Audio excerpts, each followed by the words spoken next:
एक गुरु घाट पर बैठे हुए उस बच्चे की तरह है, और उसने भी एक भक्ति की डोरी से ज्ञान की चुंबक बांधकर शिव महापुराण, राम कथा, भागवत कथा, गीता जी रूपी चुंबक को इस संसार सागर में, नदी में, भव सागर में फेंक दिया है। अब गुरु ये देखता है कि इसमें चिपके कितने हैं। जो चिपक गए उसको खींच लिया गया, और जो नहीं चिपक पाए वो अंदर की अंदर ही रहे।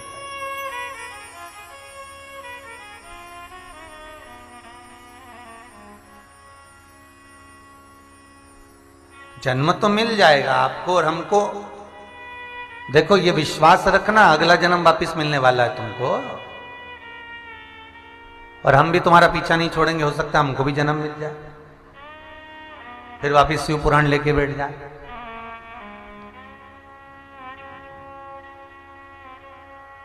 पर जन्म तो मिल जाएगा।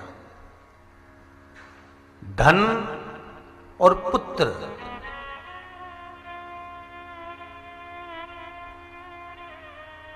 धन और पुत्र तो एक पापी के घर में भी होते हैं,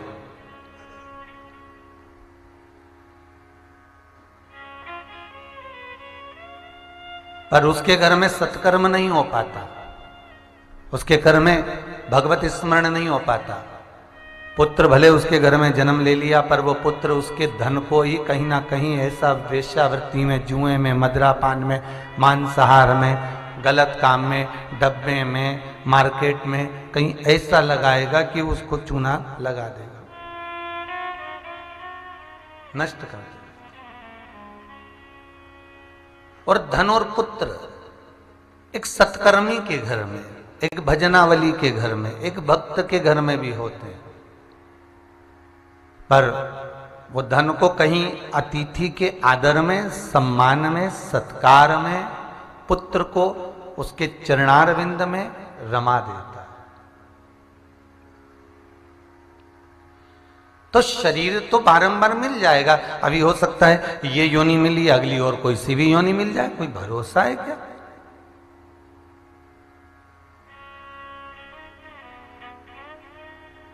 फिर कोई दूसरी योनि बदल कर मिल जाए। तो मनुष्य की देह नहीं मिलेगी तो अगली योनि तो मिलना है। ये शरीर का जो खोल मिला है, ये त्याग कर फिर वापिस दूसरी ना दूसरी कोई शरीर में हमको जाना ही है।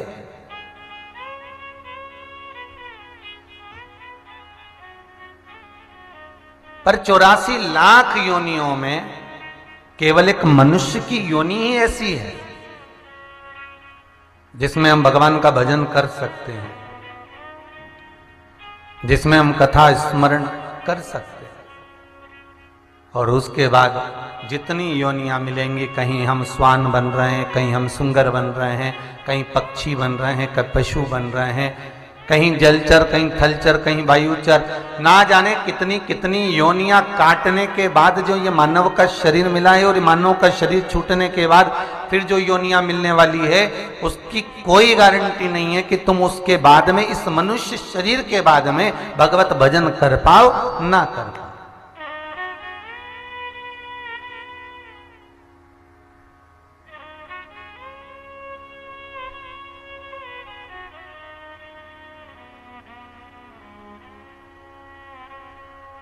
एक क्रम हमारे जीवन का मानव देह को पाने के बाद होना चाहिए। आप निवेदन है कि कहीं अगर नहीं जा सकते तो भगवत नाम का जाप, भगवत नाम का स्मरण घर बैठकर भी कर सकते हैं।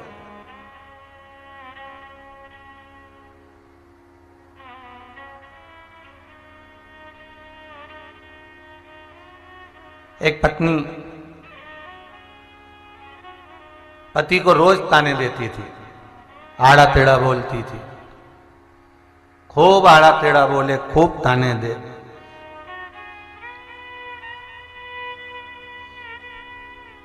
और पति से बोले कि मुझे तुम अमरनाथ लेके चलो, मुझे तुम केदारनाथ लेके चलो, दर्शन करा के लाओ। तो पति ने पूछा काय के लिए जाना चाहती है वहां अमरनाथ वहां केदारनाथ? तो कि वहां महादेव जी बैठे हैं, उनका दर्शन करूंगी, पुण्य कमाऊंगी और अपने जीवन को सार्थक करूंगी।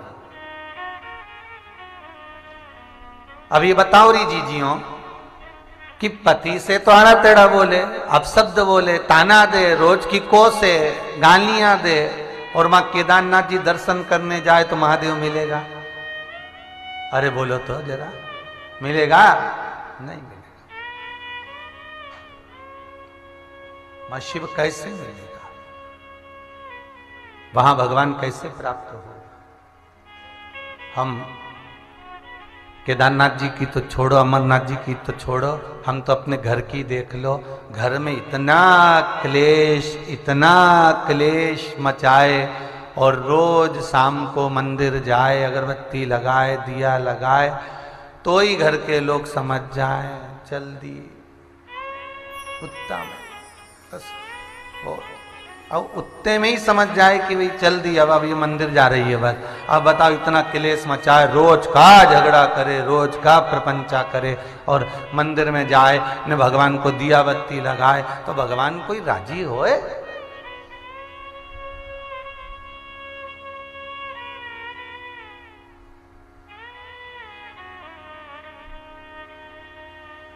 फिर कहें आपको कि भगवान को पाने के लिए कपड़े बदलने की जरूरत नहीं, भगवान को पाने के लिए मात्र कलेजा बदलना।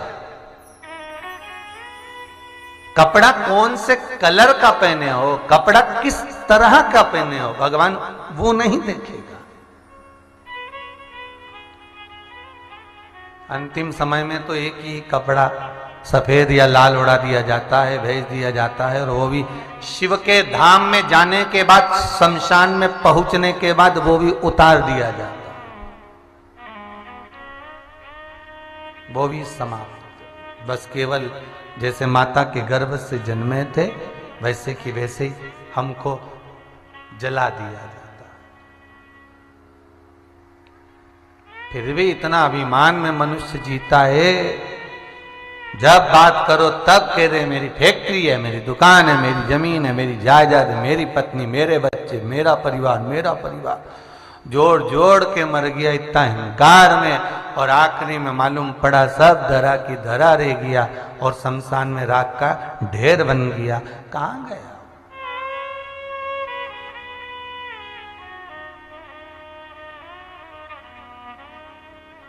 बचपन खेल में खोया, जवानी नींद भर सोया, बुढ़ापा देख कर रोया, सिराने मौत हंसती है।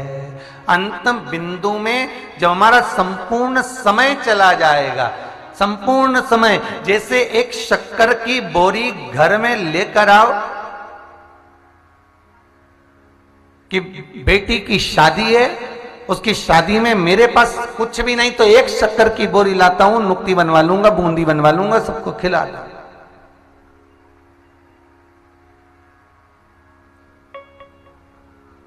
और मालूम पड़े शक्कर की बोरी रखी थी कि बारात आएगी तब बूंदी बनाऊंगा, और उस बोरी में चूहे ने छेद कर दिया, और जो मेहमान आया उनमें उंगली डाल डाल ने शक्कर निकाल निकाल के खा गया, और जब बारात आई तो शक्कर की बोरी तो खाली हो गई, और खाली भी हो गई तो उस बोरी पे किसी ने अपने छोरा छोरी को सुला दिया, और छोरा छोरी के तो सुलाया, वह बोरी पे छोरा छोरी ने गंदगी भी कर दी। और पति बोला पत्नी से, हलवाई आ गया है, कल बारात आने वाली है, लाओ शक्कर की बोरी कहाँ है? पत्नी बोली वो तो है।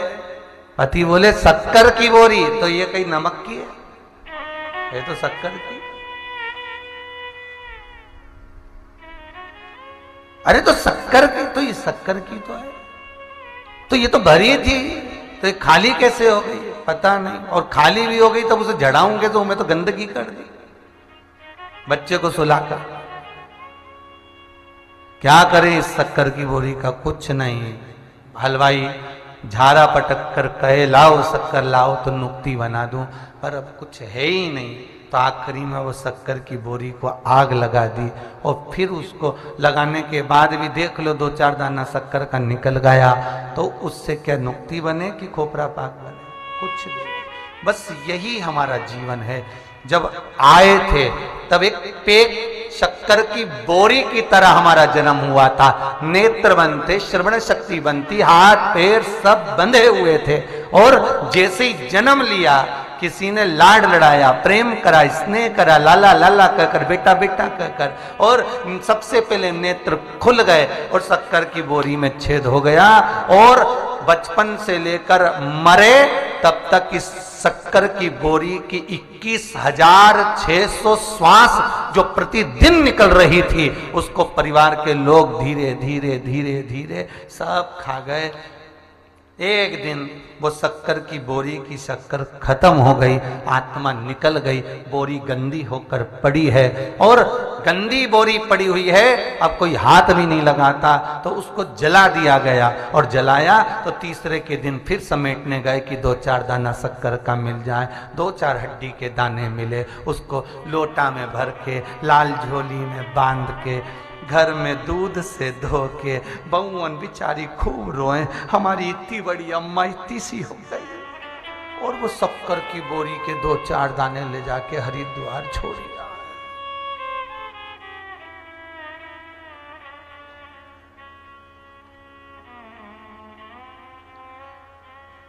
जब तीसरे के दिन खारी समेट के लाए नहीं होती हड्डी के टुकड़े, तो वहां शमशान में लोग बड़ी विचित्र बात करते हैं, अम्मा की खोपड़िया मिल गई, इतना बड़ा टुकड़ा अम्मा की खोपड़िया का है। फिर कोई कहे अम्मा की उंगली रख लो, लाल वाली झोली में रखो, सारी राख एक साइड, और जो हड्डियों के थोड़े बहुत टुकड़े मिलते ना उनको अलग झोली में भरा जाता। ये अम्मा के पांव की उंगली है, रख लो, अम्मा के दांत, अब ऐसे संभाल के रख रहे, तो मन में आया एक बार मुंह से कह दे कि पूरी अम्मा को ही रख लेते, काय को आग लगाई,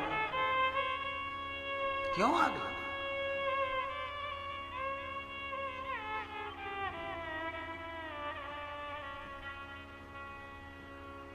जब चली गई तो 1 मिनट की देरी नहीं करी,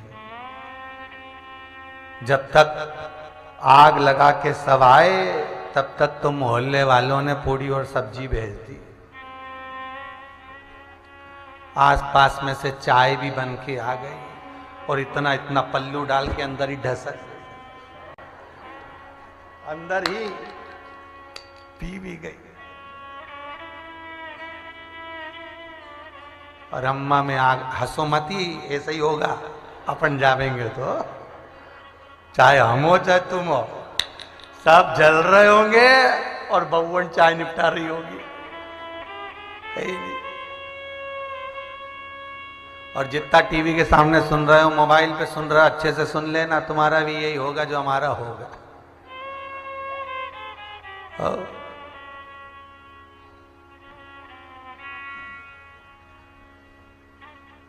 बस तेरा दिन याद करे, क्यों रे मन सुमिरन क्यों नहीं करे, केवल तेरा दिन, उसके सिवाय कोई नहीं पूछेगा कौन कहां गया, कैसा था, क्या हो गया था, कोई नहीं पूछेगा।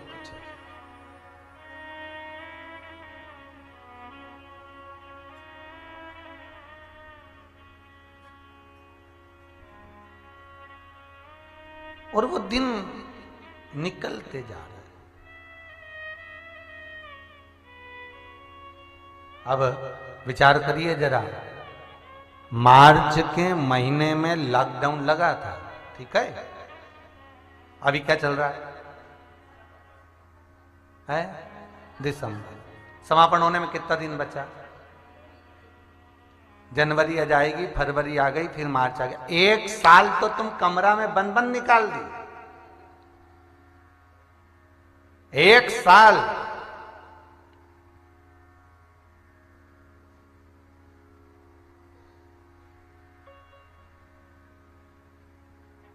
और अब की तो शादी में जिम्बा भी नहीं गई भाई, अब की तो शादी में जिमने भी नहीं गए हैं। कितना टेंशन की जिंदगी। एक तो पत्रिका तो आई पर जीवड़ा नहीं माने, जाऊंगी और कोरोना हो गई, पूरी चढ़ गई तो कितनी विचित्र जीवन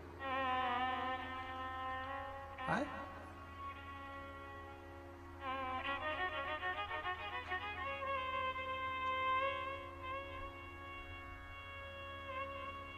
बस एक गुरु से एक चेले ने पूछा, गुरुवर इस संसार सागर में, स्वयं रामकृष्ण परमहंस जी से पूछा गया कि संसार सागर में आप इतनी मस्ती में कैसे जी लेते हो।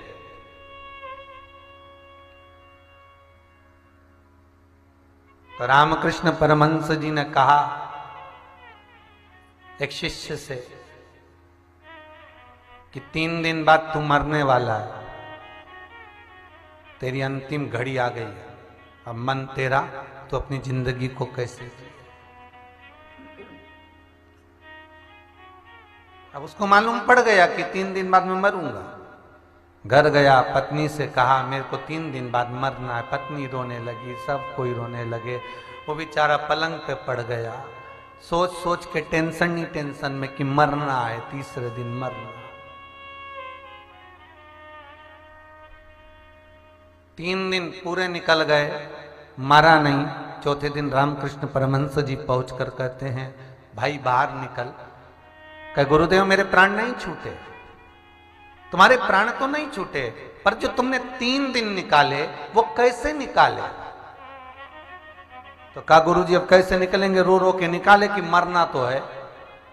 बस रामकृष्ण परमहंस जी कहते हैं कि जिस दिन मनुष्य का जन्म होता है, पहले भी कथा में कहा, माता के गर्भ से जब बच्चा जन्म लेता है, उसकी जब नाल कटती है, नाल कटने के समय पर उसकी मृत्यु की तारीख, तिथि, दिन, घड़ी, पल, स्थान निश्चित कर दिया जाता है कि तू इतनी तारीख को इतनी बजे इस जगह पर तेरे प्राण छूटेंगे। जब मृत्यु सिर पर चल रही है और मालूम है कि मरना तो है, आज नहीं तो कल, तो अपनी जिंदगी को क्यों रोके निकाले साहब। अपने जीवन को प्रसन्नता में निकालिए। भगवान शिव का स्मरण करते हुए, भगवान शंकर का अनुमोदन करते हुए, शिव नाम का जाप करते हुए, भगवान शंकर के चरणारविंद का रसतत्व ग्रहण करते हुए, भगवान देव अधिदेव महादेव का चरणारविंद का रसतत्व ग्रहण करते हुए जब ये मनुष्य की देह निकलती है, तो फिर हमारे किए गए जितने कर्म हैं, जितने पाप हैं, भगवान शंकर के चरणारविंद का रसतत्व करने से वो समाप्त हो जाते।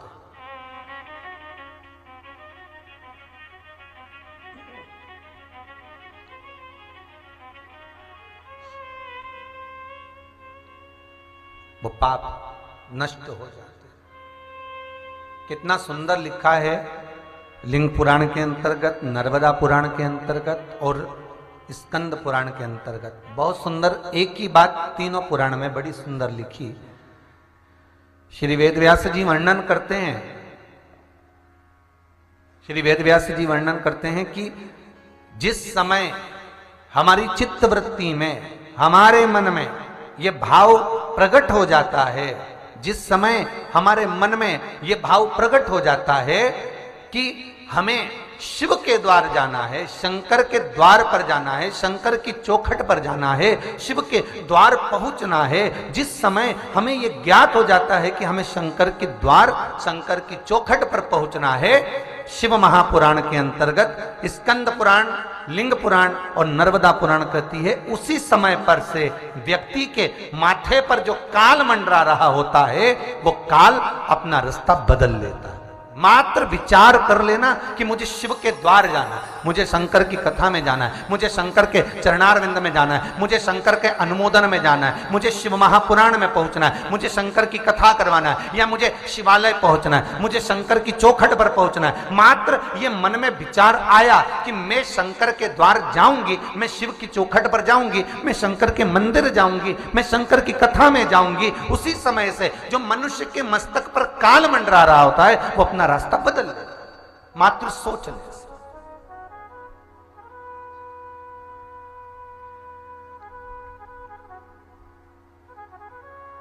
भाई हमारे पुराण तो यहां तक कहते हैं कि 5 बार मुख से काशी काशी बोल लो तो भी काल पीछे हट जाए। मतलब वही हो गया ना कि हमारा मन भगवान की चरणारविंद में पहुंच गया, हमारी चित्तवृत्ति भगवान शिव की ओर चली गई। अगर हमारे मन में अगर विचार केवल इतना सा आ गया कि हमें शिव की कथा सुनना है, हमें शंकर का अनुमोदन करना है, हमें शिव महापुराण का रसतत्व ग्रहण करना, उतने में भी शंकर मिल गया, उतने में भी काल टल गया।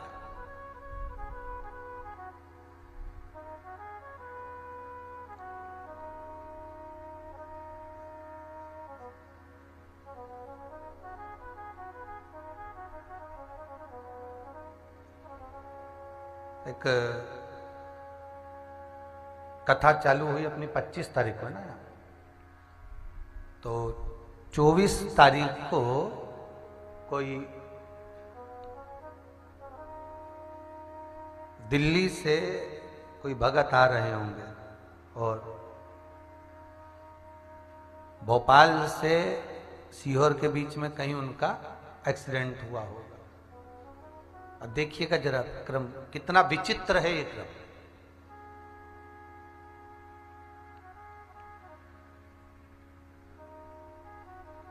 सीहोर हॉस्पिटल से खबर आई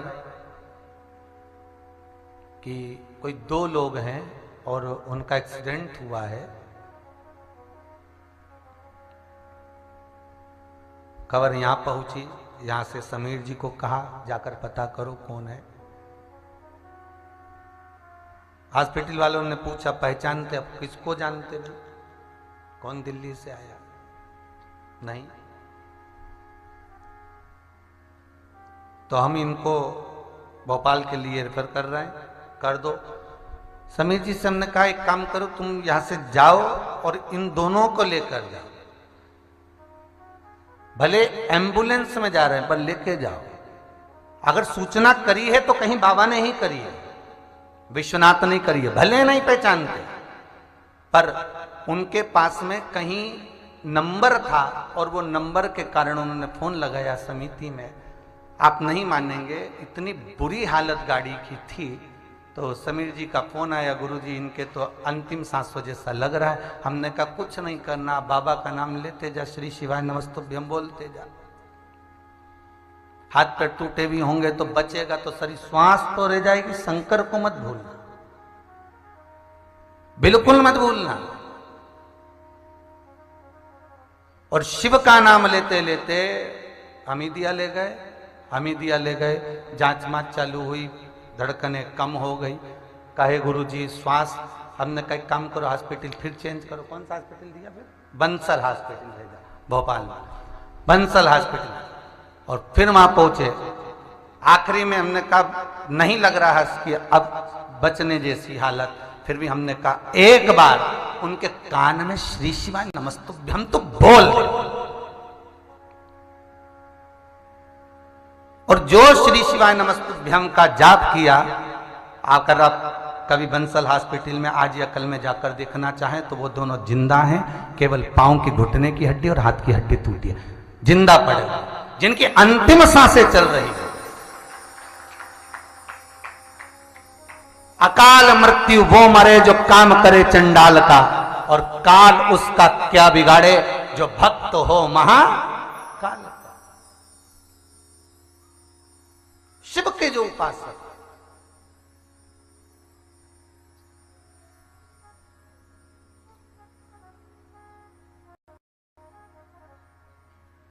शिव की जो आराधना में डूबा हुआ है, महाराज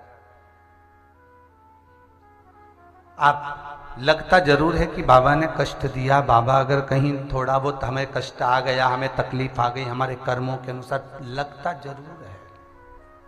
अब देखिएगा, वो दोनों व्यक्ति को जब होश आया, उनके भाई वगैरह सब आ गए, तो उनसे पूछा गया कि आप क्या सीहोर कथा में आ रहे थे? नहीं। सीहोर मंदिर आ रहे थे? नहीं।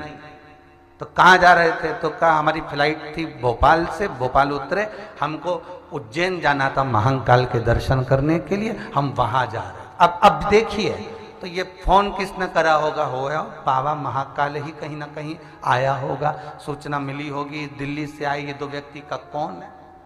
जिसके भरोसे पर जा रहे हो उस महाकाल की नगरी में, जिसके भरोसे पर जा रहे हो उस विश्वनाथ की नगरी में, जिसके भरोसे पर जा रहे हो कुबेरेश्वर महादेव की नगरी में, जिसके भरोसे पर जा रहे हो उस काल अधिपति मेरे ओमकारेश्वर की नगरी में, संभालने वाला बस वही है। हम तो केवल निमित्त मात्र हैं कि हम कुछ कर रहे हैं।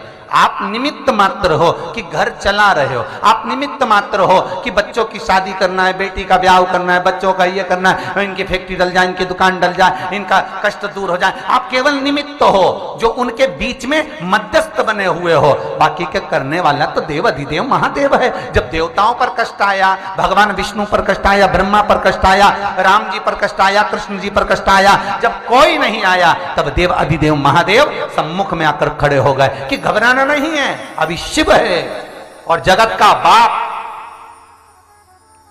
जो अमृत पिए वो देव, जो विष पिए वो महादेव। तो जगत का बाप यहां पर है, तो क्या चिंता कर। और सबसे पहले देखो, घर में जो होगा वही आएगा। बोलो सही है कि गलत है? भले बहू से तुम्हारी बात हो ना हो, सास लड़े झगड़े कुछ भी करे, पर बहू जो घर में रह रही है, एक पूना में रह रही है, एक मुंबई में रह रही, और तुम्हारे को तकलीफ आई तो सबसे पहले कौन आई?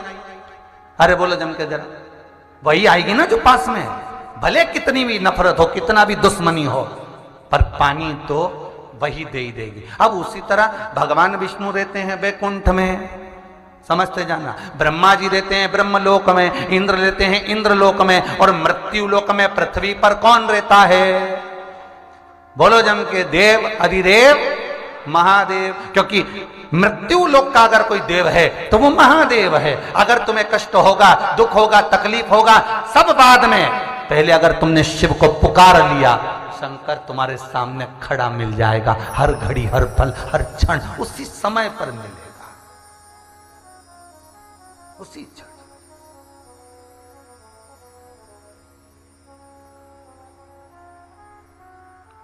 पर हमारी आदत है ना, दूर के ढोल सुहावने, तो पड़ोसन आए तो चाय भी पिलाओ, मौसी सास आए तो रोटी भी खिलाओ, और घर की सास के भले मत पूछो।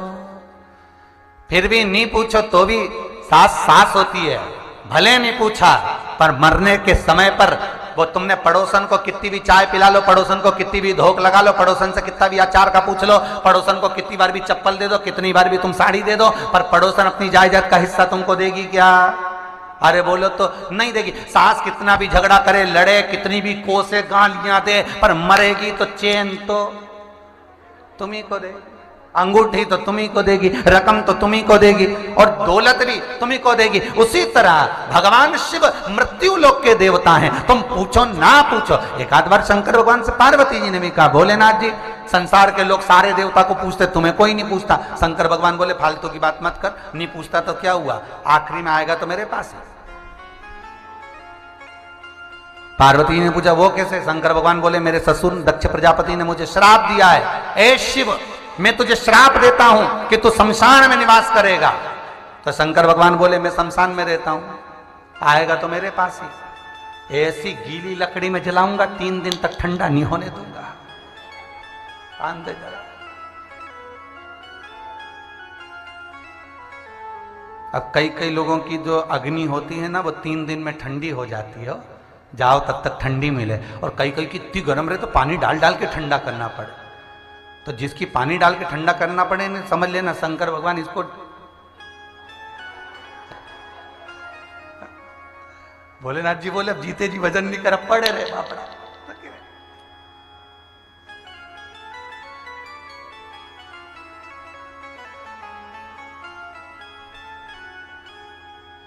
और फिर आग लगाकर सब तीसरे के दिन लीप पोत के कहाँ पे शमशान में मटकी रख के एक कुल्हड़ में चाय, अभी तक गिलास में पीती थी अब मट्टी में, एक कुल्हड़ में दूध, एक बहू ने आवाज लगा के काई वो वाली होटल का समोसा ले जाना।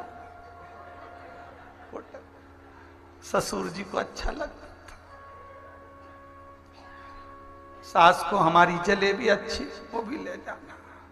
सब कंडा जला के होम वोम छोड़ दी, चल दिए। छोटा सा बच्चा चिल्ला के बोला पापा पीछे दादाजी आ गए। जो पलट के देखा तो ये कुत्ता सब खा गया। सब अब कुत्ता में दादा ढूंढ रहे हो तो दादा में ही दादा को ढूंढ लेते।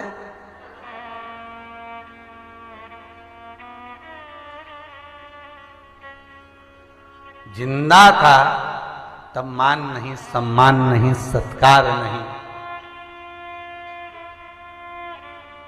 आदर नहीं। इस लॉकडाउन में सबसे ज्यादा दुख हुआ है बहुओं को। भले बोल नहीं रही तो क्या हुआ, सब पूना और मुंबई और बेंगलोर ना जाने कहां रह रही थी और ससुराल में आके पड़ी, आग लगे जा रही, छाती में उड़े जा रही। सबसे ज्यादा दुख बहुओं को हुआ है क्योंकि इतने साल सास के साथ कभी नहीं रही, अब दुकरिया को झेल अब मालूम पड़े। और कई कई बहुआ तो इतनी चतुर की लैपटॉप लेके अपना कमरा में बैठी हूँ, मम्मी से मम्मी ऑफिस का काम चल रहा है।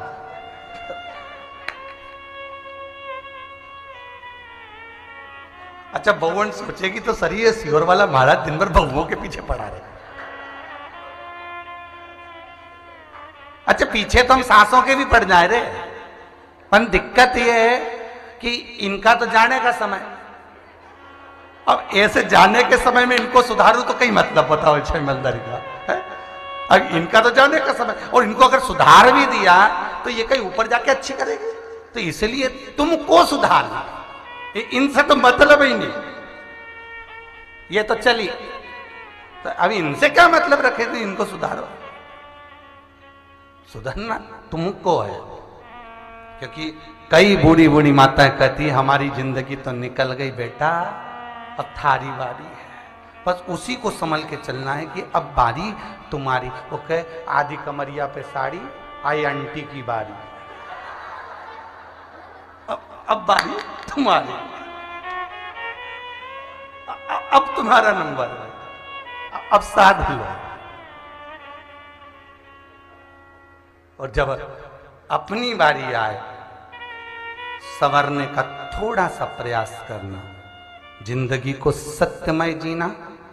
मेरा बेटियों से, बहुओं से, माताओं से निवेदन है, भगवान को भले ना देखा हो आपने, देवाधिदेव महादेव को भले ना देखा हो आपने, जगत जननी जगदम्बा को भले ना देखा हो आपने, पर घर में अगर बुजुर्ग माँ बाप हैं तो उनको शंकर और पार्वती मानकर उन्हीं की सेवा कर लेना, उनको शिव मानकर उनको साथ लेना, उनका स्मरण करना। शिव मंदिर के द्वार पर पहुंचना, केवल मन में स्मरण कर लो। और आपसे निवेदन एक बहुत सुंदर, आप किसी भी यात्रा पर जाएं, आप कहीं पर भी जाएं, तीर्थ जाएं, चाहे बहन के घर जाएं, भाई के घर जाएं, बंधु के घर जाएं, घर पे जाने से पहले आपके मन में ये आना चाहिए कि मैं जिस गांव में जा रहा हूं वहां का जो भी शंकर मंदिर प्रसिद्ध होगा, जो भी शिव मंदिर श्रेष्ठ होगा, उसका दर्शन करूंगा। अगर शंकर को पाने का लक्ष्य लेकर जाओगे तो बीच राह में अगर कहीं कोई घटना भी घट गई तो जिसका लक्ष्य लेकर जा रहे हो वो साध लेगा, अपने को टेंशन नहीं लेना। उसका लक्ष्य लेकर चलिए कि मैं उससे मिलने जा रहा हूं।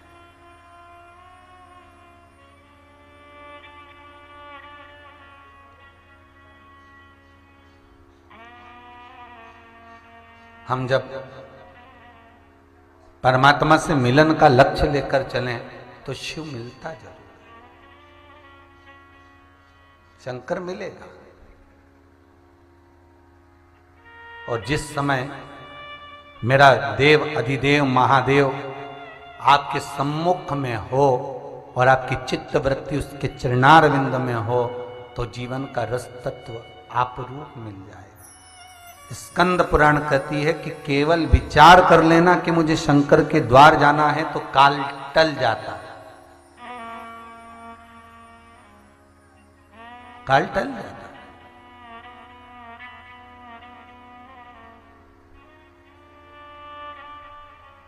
दूसरा कहा स्कंद पुराण में, लिंग पुराण में और नर्मदा पुराण में। कई लोग कहते हैं महाराज कि मंदिर जाओ तो दुख कटेगा।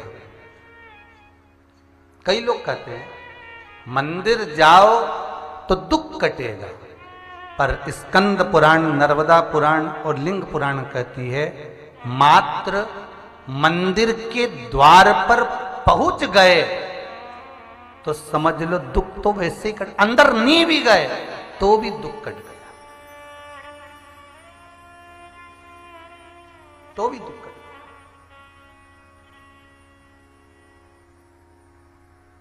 हम कहते हैं ये कुबेरेश्वर महादेव की जो धरा है, बाबा साल भर के अंदर तो यहां बैठ जाएंगे। विश्वनाथ स्वयं कुबेर भंडारी, भंडार भरने वाला स्वतः यहां बैठ जाएगा। पर इस कुबेर भंडारी की धरा पर इतना जप तप अनुष्ठान चलता है कि यहाँ का एक एक कंकर शंकर है। हम बस अगर कोई आ भी गया, उसने मनोकामना भाव से, चित्तवृत्ति से, मन से जो यहाँ मांग लिया, इतना तो विश्वास है मुझे बाबा पर कि वो दूसरी बार ये कहने के लिए ही आता है कि गुरुजी हमारा ये काम हो गया। इतना विश्वास मुझे मेरे शंभू पर है। और उतना ही विश्वास आपके भीतर होना चाहिए जिस कार्य के लिए आप आए हो। आज अगर अड़ुकिया परिवार श्री सालासर बालाजी की कृपा से कथा करवा रहा है, अड़ुकिया परिवार अगर कथा करवा रहा है तो उसको ये विश्वास होना चाहिए कि आपने कथा किस लिए कराई है। और अगर शंभू पर आपका विश्वास इतना अटल है, इतना प्रबल विश्वास है, तो बाबा आपके कार्य सफल करेगा।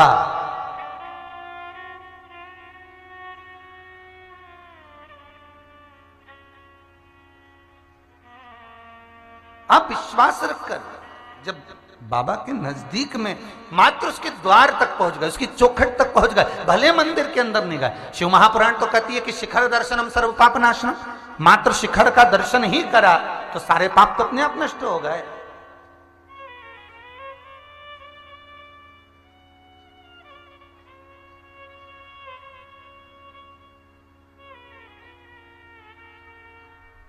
मात्र शिखर का दर्शन ही कर लेने पर सर्व हमारे पाप जितने हैं सब नष्ट हो जाते, मात्र शिखर का दर्शन।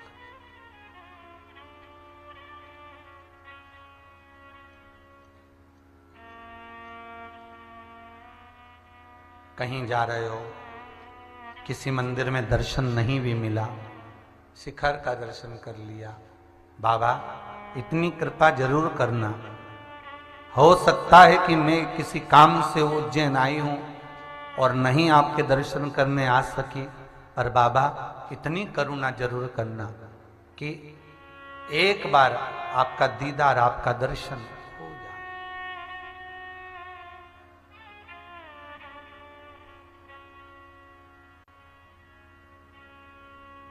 एक बार आपका दर्शन इन नयनों से हो, और केवल मूर्ति का नहीं, केवल स्वरूप का नहीं। अगर आप करुणा सागर हैं, कृपा करने वाले हैं, तो आपका जो मूल स्वरूप है उसका दर्शन भी मुझे हो।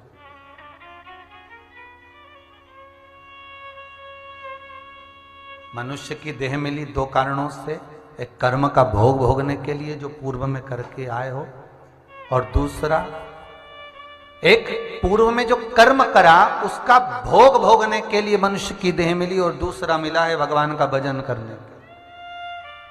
पर जिस दिन से पैदा हुए, जिस दिन से जन्म हुआ, उस दिन से बस भोजन में लगे हैं। भेजा था भजन के लिए, लग गए भोजन में। 3 बार भोजन, भजन 1 बार, और उसमें भी उलझन आती है बार। भजन करने बैठोगे, सारे काम उसी समय पर याद आएंगे, उसी समय पर। हमें तो कई बार ऐसा लगता है कि जब पूजन करने बैठते हैं तभी सारी इंद्रियां खुलती हैं, तभी। देखना जरा, दूध रखा है, देखो जरा, ध्यान रखो जरा। वो देखना, सब्जी वाली लाई हो तो गिलकी ले लेना और हरा धना अलग से डलवा लेना।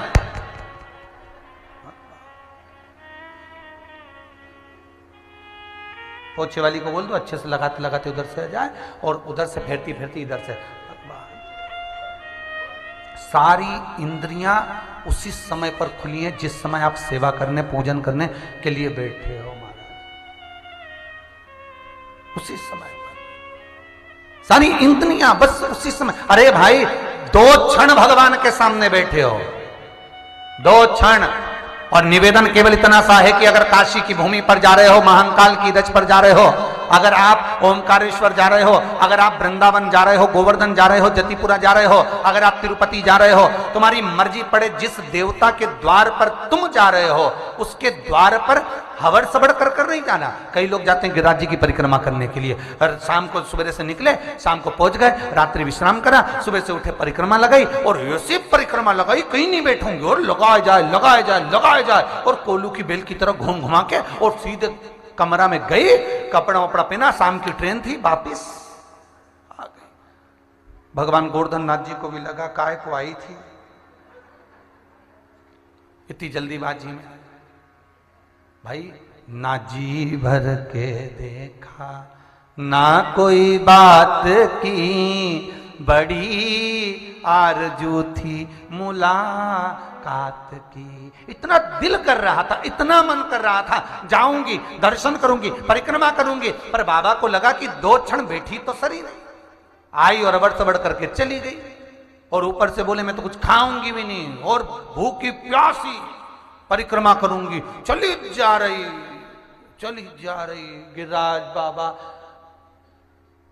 21 किलोमीटर में बैठे मेरे गोवर्धन नाथ, यही विचार में बैठे, थोड़ी देर बैठ के बात तो कर ले, चली जा रही, चली जा रही। गिरिराज बाबा मन में सोचे रही थोड़ी देर तो बैठ जा रही, थोड़ी देर बैठ, नहीं बैठे, चली जा।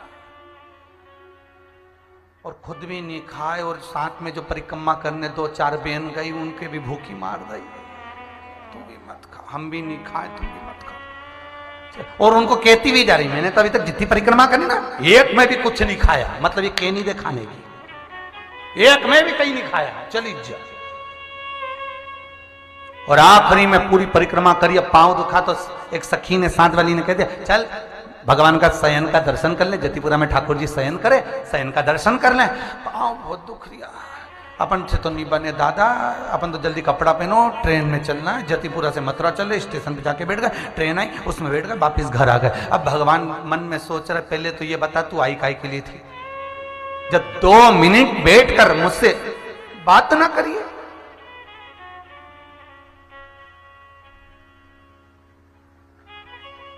जब 2 मिनट बैठकर तुम मेरे से चर्चा ना करिए तो क्यों आए? आप ओमकारेश्वर जा रहे हो, भले मंदिर में मत बैठो, ओमकारेश्वर की जितनी जगह है भले मंदिर के बाहर चले जाओ, मंदिर के बाहर से भी बाहर चले जाओ, जहां जगह मिल जाए एकांत में बैठ जाओ, है तो उसी की नगरी, उससे चर्चा करो। उज्जैन में जा रहे हो, जरूरी नहीं है कि महाकाल के मंदिर के अंदर ही बैठो, जहां मर्जी पड़े वहां बैठो, है तो वही कंकर शंकर। छिपरा का एक एक तट पर एक एक कंकर है तो शंकर है। काशी में जा रहे हो तो अभी मुक्त नगरी में जहां मर्जी पड़े वहां बैठ जाओ, और उससे 2 क्षण बैठकर बात करो। बाबा बहुत समय के बाद बुलाया, आपसे निवेदन है मेरे भोलेनाथ, तू देते रहना, मैं आते रहूंगी, तू करुणा करने में कमी मत करना, मैं आने में कमी नहीं करूंगी।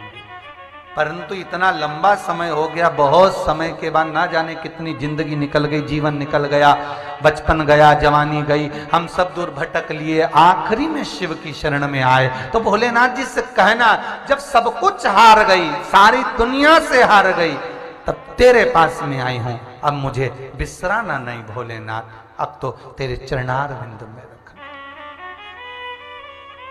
बहुत भटक लिया मैंने, पाने के लिए दरवाजे के बाहर से भी अगर आप निकल गए एक लक्ष्य बनाकर कि मुझे शंकर मिलेगा, तो वो मिलेगा।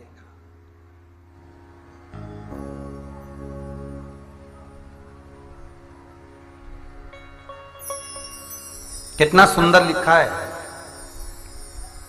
कि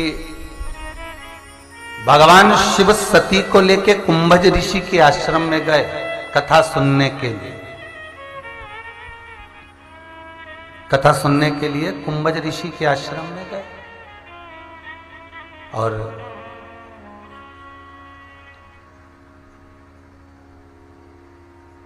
कुंभज बाबा ने शिव और सती से दोनों से पूछा,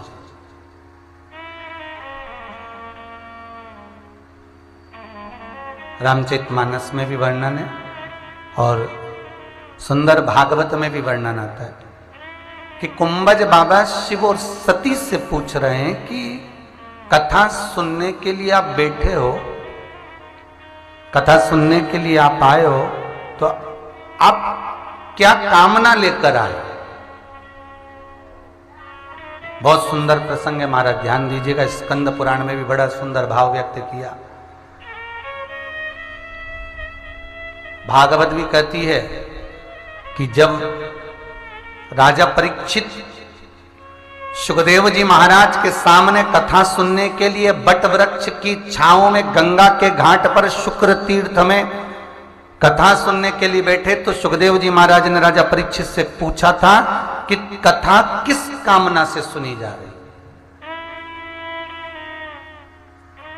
काशी नरेश, रामचरितमानस, काशी नरेश जब रामचरितमानस की कथा सुनने के लिए बैठे थे तो उनसे पूछा गया था कि आप कथा किस कामना से सुन रहे।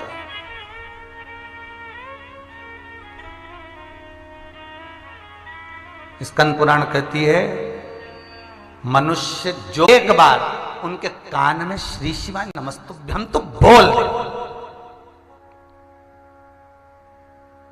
और जो श्री शिवाय नमस्तुभ्यम का जाप किया, आकर आप कभी बंसल हॉस्पिटल में आज या कल में जाकर देखना चाहें तो वो दोनों जिंदा हैं, केवल पांव की घुटने की हड्डी और हाथ की हड्डी टूटी है, जिंदा पड़े, जिनकी अंतिम सांसें चल रही है। अकाल मृत्यु वो मरे जो काम करे चंडाल का, और काल उसका क्या बिगाड़े जो भक्त हो महाकाल का। शिव के जो उपासक,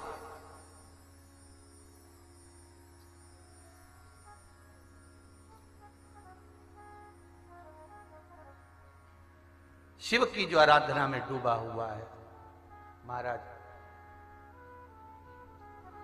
आप लगता जरूर है कि बाबा ने कष्ट दिया, बाबा अगर कहीं थोड़ा बहुत हमें कष्ट आ गया, हमें तकलीफ आ गई हमारे कर्मों के अनुसार, लगता जरूर है।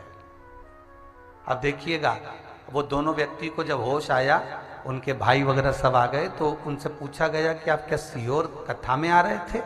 नहीं। सीहोर मंदिर आ रहे थे? नहीं। तो कहाँ जा रहे थे? तो कहा हमारी फ्लाइट थी भोपाल से, भोपाल उतरे, हमको उज्जैन जाना था महाकाल के दर्शन करने के लिए, हम वहां जा रहे। अब देखिए, तो ये फोन किसने करा होगा? बाबा महाकाल ही कहीं ना कहीं आया होगा, सूचना मिली होगी, दिल्ली से आए ये दो व्यक्ति का कौन है?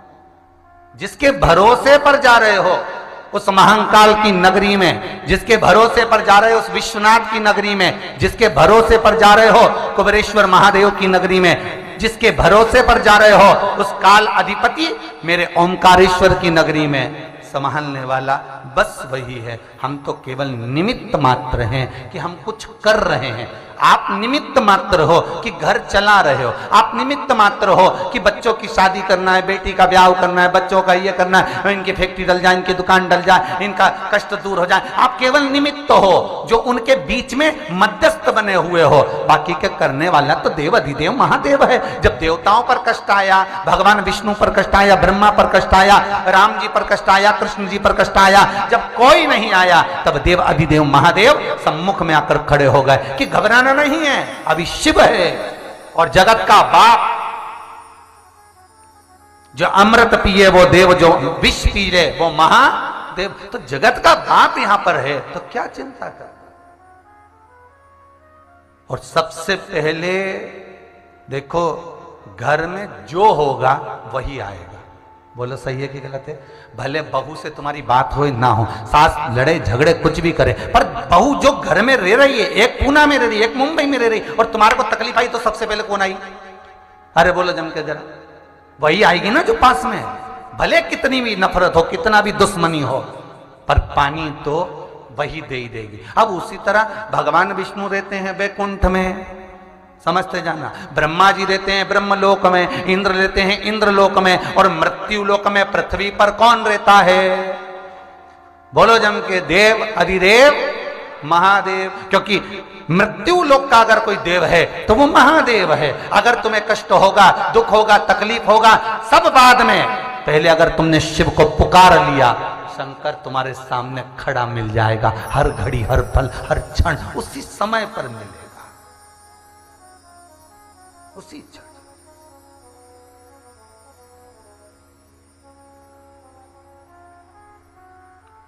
पर हमारी आदत है ना, दूर के ढोल सुहावने, तो पड़ोसन आए तो चाय भी पिलाओ, मौसी सास आए तो रोटी भी खिलाओ, और घर की सास के भले मत पूछो।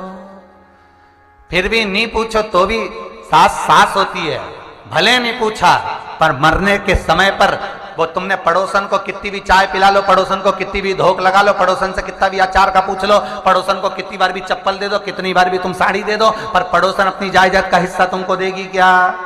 अरे बोलो तो नहीं देगी। सास कितना भी झगड़ा करे, लड़े, कितनी भी कोसे गालियां दे, पर मरेगी तो चैन तो तुम्ही को देगी, अंगूठी तो तुम्ही को देगी, रकम तो तुम्ही को देगी, और दौलत भी तुम्ही को देगी। उसी तरह भगवान शिव मृत्यु लोक के देवता हैं। तुम पूछो ना पूछो। एक आध बार शंकर भगवान से पार्वती जी ने भी कहा, भोलेनाथ जी, संसार के लोग सारे देवता को पूछते, तुम्हें कोई नहीं पूछता। शंकर भगवान बोले, फालतू की बात मत कर, नहीं पूछता तो क्या हुआ, आखिरी में आएगा तो मेरे पास है। पार्वती जी ने पूछा, वो कैसे? शंकर भगवान बोले, मेरे ससुर दक्ष प्रजापति ने मुझे श्राप दिया है, ए शिव, मैं तुझे श्राप देता हूं कि तू शमशान में निवास करेगा। तो शंकर भगवान बोले, मैं शमशान में रहता हूं, आएगा तो मेरे पास ही। ऐसी गीली लकड़ी में जलाऊंगा, 3 दिन तक ठंडा नहीं होने दूंगा। आन दे जरा। अब कई कई लोगों की जो अग्नि होती है ना, वो 3 दिन में ठंडी हो जाती है, जाओ तब तक ठंडी मिले। और कई कई की इतनी गर्म रहे तो पानी डाल डाल के ठंडा करना पड़े।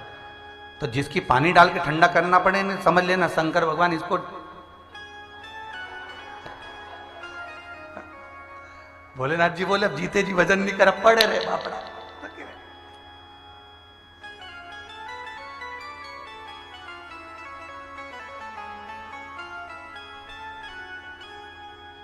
और फिर आग लगाकर सब तीसरे के दिन लीप पोत के, कहां पे? शमशान में मटकी रख के, एक कुल्हड़ में चाय, अभी तक गिलास में पीती थी, अब मट्टी में, एक कुल्हड़ में दूध। एक बहू ने आवाज लगा के कही, वो वाली होटल का समोसा ले जाना। होटल ससुर जी को अच्छा लगता था, सास को हमारी जलेबी अच्छी, वो भी ले जाना। सब कंडा जला के होम होम छोड़ दी, चल दिए। छोटा सा बच्चा चिल्ला के बोला, पापा, पीछे दादाजी आ गए। जो पलट के देखा तो ये कुत्ता सब खा गया। सब अब कुत्ता में दादा ढूंढ रहे हो तो दादा में ही दादा को ढूंढ लेते।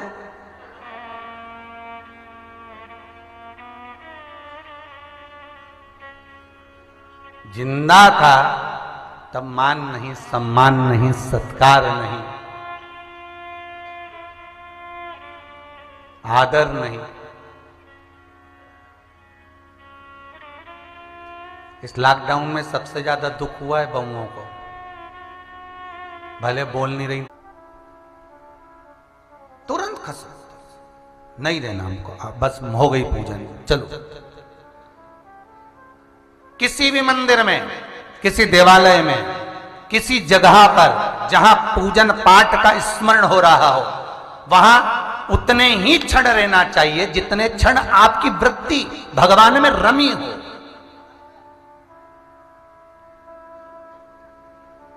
जितनी देर भगवान में रमी हो, उसके बाद में भगवान का तेरा आ गया, पट बंद हो गए, भगवान का सोने का समय आ गया, सब इधर उधर बैठ गए, जहां तेको मां बैठे गप्पे मार रहे, रसगुल्ला खा रहे, कुछ बोल रहे, चाल रहे, कुछ भी बात हो रही, तो उसका भोग आपको भोगना। इसलिए दर्शन पूर्ण हुए, बाबा का दीदार करा, ठाकुर को हृदय में बिठाया, भोलेनाथ जी को मन में बिठाया, दर्शन को नेत्रों में लगाकर घर चले गए। फिर क्या हो रहा है वहां पर हमें कोई मतलब। उतनी देर तुम्हारी चित्तवृत्ति में शिव होना चाहिए। इसलिए जितनी भी आरतियां बनी हैं, सारी आरतियों में एक कामना छुपाई गई है, तन मन धन सब कुछ तेरा, स्वामी सब कुछ है तेरा, तेरा तुझको अर्पण, प्रभु का प्रभु को समर्पण, क्या लागे मेरा। अब ये लाइन होने के बाद जो अगली लाइन गाई, कितनी चतुरता में कामना जोड़ी गई, मात पिता तुम मेरे, शरण गऊं में किसकी, मतलब बाप की जितनी जागीर वापिस दे दो। आरती की कामना देखिए कितनी विचित्र है। एक तरफ करे तन मन धन, बोलो जरा, सब कुछ प्रभु सब कुछ तेरा, तुझको प्रभु का प्रभु को समर्पण, क्या लागे मेरा। ओम जय जग,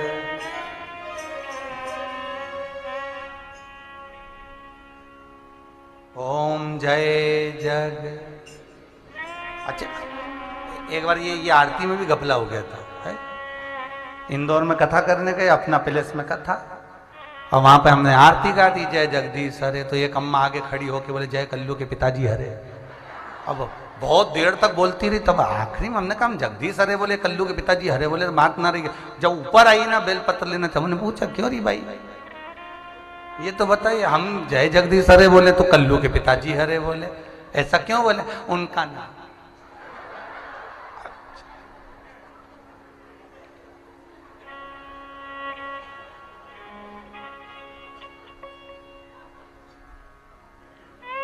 हमने कहा पड़ोसी छोरा को पकड़ के लाई के पापा का, हमने कहा बारी जीजी क्या कहने तेरे, गजब।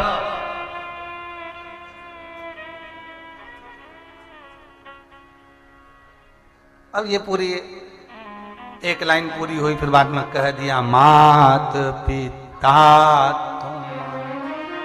और जो माता पिता होते हैं, ये नहीं लिखा अड़ोसी पड़ोसी तुम मेरे, क्योंकि अड़ोसी पड़ोसी अपनी जायदाद की रकम नहीं देंगे, अपनी जायदाद का हिस्सा नहीं देंगे, चैन अंगूठी नहीं देंगे, दौलत धन नहीं देगा पड़ोसी, देगा कौन?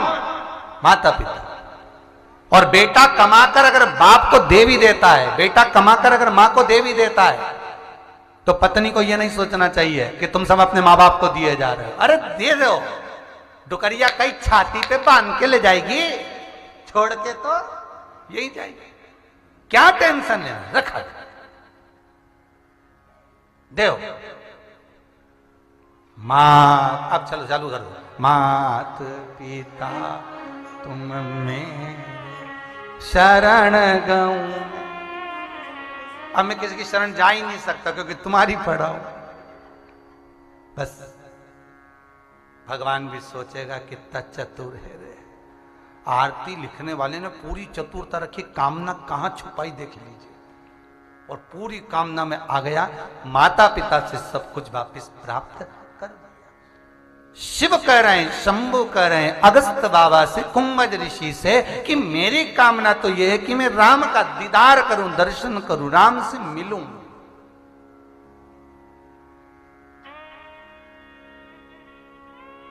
और सती की कामना क्या है? तो शिव बार बार जब अगस्त बाबा से पूछे तो कहा गया कि सती की जो कामना है वो कामना इतनी सी है कि उसने ये विचार करा कि ऐसी जिंदगी को तो मैं भस्म कर दूं। मतलब पक्का है कि ये भस्म होगी।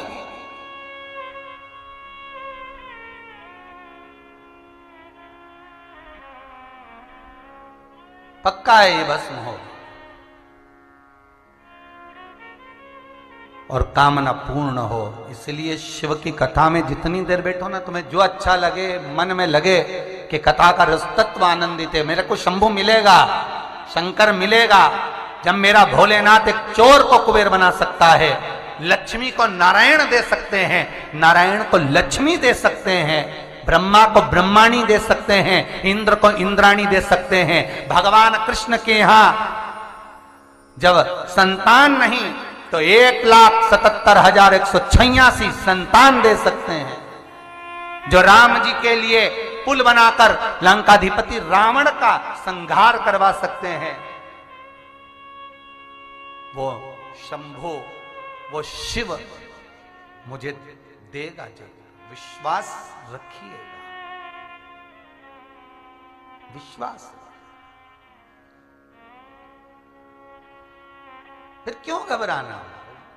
और कथा के मध्य में आपकी कामना, आप अगर 7 दिन कथा सुनने के लिए दूर दूर से आए हुए हो, रुके हुए हो, 7 दिन आपकी कामना होना चाहिए। हमें कोई बेरभाव नहीं, बहुत अलमस्त आनंद में जो भाव मिले उस भाव का आनंद लेते हुए कथा का रस तत्व ग्रहण करो।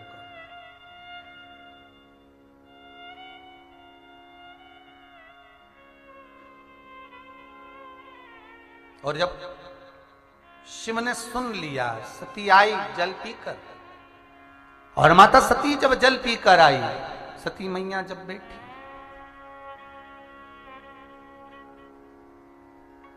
सती माता जब जल पीकर आई, बैठी कथा सुनने के लिए,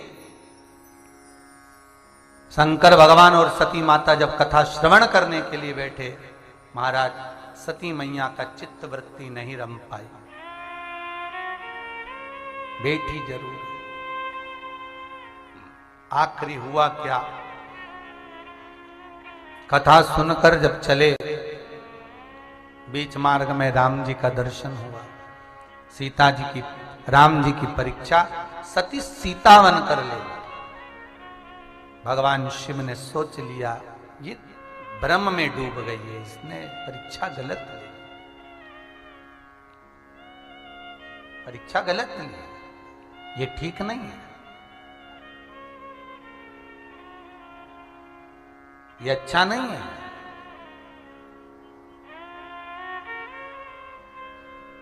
शंभू गए कैलाश, सती मैया नजदीक में बैठी हुई थी।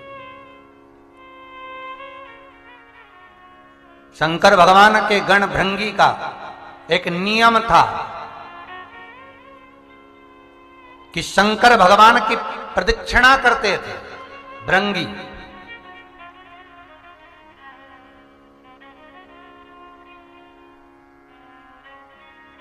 और शंकर भगवान की प्रदक्षिणा करना भृंगी का रोज का काम था।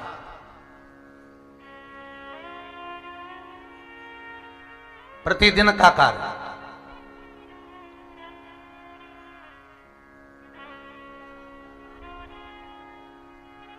भगवान भूत बावन भूतेश्वर की आधी परिक्रमा तो बहुत समय के बाद चालू हुई। पहले शंकर भगवान की पूर्ण परिक्रमा ही होती थी। वो तो बाबा ने गलत निर्णय ले लिया था, और गलत निर्णय यह हो गया था कि बाबा शंकर ने, मेरे भूत बावन भूतेश्वर ने गणेश और कार्तिकेय से कह दिया था जो पृथ्वी की परिक्रमा कर कर आएगा वो प्रथम गिनती में गिना जाएगा।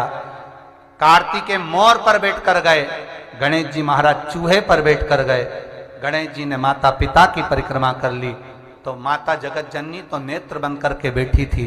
शंकर भगवान ने देखा तो गणेश जी से पूछ लिया तू ये क्या कर रहा है। गणेश कहते हैं जल थल आकाश पृथ्वी सब तुम में है, इसलिए तुम्हारी परिक्रमा कर ली। पृथ्वी की पूरी परिक्रमा हो गई। तब तुरंत भगवान शंकर ने कहा गणेश मैं तुझे प्रथम गिनती में गिनने का वर प्रदान करता हूं। जैसे कहा जगत जननी उठकर खड़ी हो गई।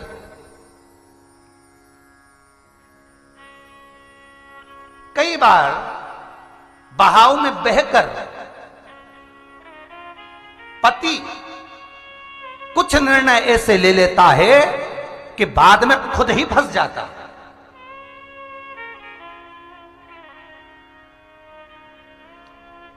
किसके लिए कहा, फिर संबोधन पर ध्यान देना। गलत जगह पर मत जाइएगा, सही जगह पर जाइएगा, समझना उसको अच्छे से। कुछ जगह पर पति बहाव में बहकर गलत निर्णय ले लेता है, बाद में खुद पछताता। तो एक जगह कथावाची तो एक माता ने लिख के भेजा, यहां पर पत्नी का नाम क्यों नहीं लिखा। तुमने कहा कि पति बहाव में बहकर गलत निर्णय लेता है, तो पत्नी का क्यों नहीं लिखा। तो महाराज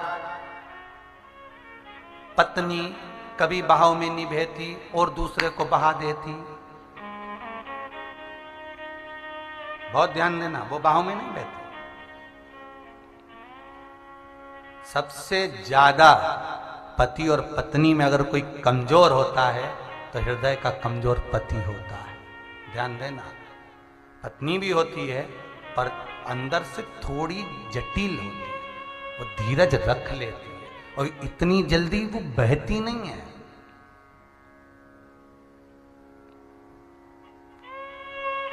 नारी में आगे आप कथा में सुनेंगे, भृंगी जी जब उनका संवाद करेंगे पार्वती जी के पास जाकर तो वर्णन करेंगे कि नारी के भीतर शंकर भगवान के 7 गुण शिव प्रदान करें स्त्री को। पुरुष को शंकर भगवान ने 7 गुण नहीं दिए, पर स्त्री को 7 गुण दिए शंकर भगवान। आगे कथा में आएगा जब भृंगी पार्वती को शिवलिंग का निर्माण करवाएंगे उस समय पर।